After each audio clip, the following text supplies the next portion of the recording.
بسم اللہ الرحمن الرحیم۔ قرآن اللہ کی آخری کتاب ہے۔ یہ کتاب مکمل ضابطۂ حیات ہے۔ قرآن ایک ایسی کتاب ہے جو شک و شبہ سے بالا ہے۔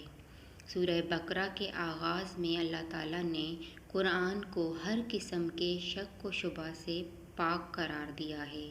ارشاد الہی ہے، یہ وہ کتاب ہے جس میں کوئی شک نہیں ہے۔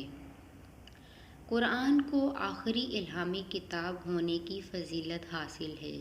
قرآن کے بعد کوئی نئی کتاب نازل نہیں ہوگی۔ قرآن فصاحت و بلاغت کے لحاظ سے ایک معجزاتی کتاب ہے۔ قرآن کو جامع کتاب ہونے کا شرف حاصل ہے۔ قرآن اپنے پڑھنے والوں کی شفاعت کرے گا۔ قرآن پڑھنے والوں کے لیے شفاعت اور رحمت ہے۔ قرآن کو یہ فضیلت بھی حاصل ہے کہ سابقہ آسمانی کتابوں کی محاسب اور نگہبان ہے۔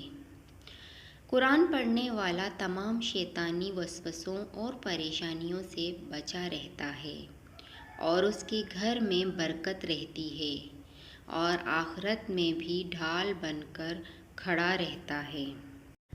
اس میں جادو کے توڑ سے لے کر نظر بد تک کا علاج موجود ہے۔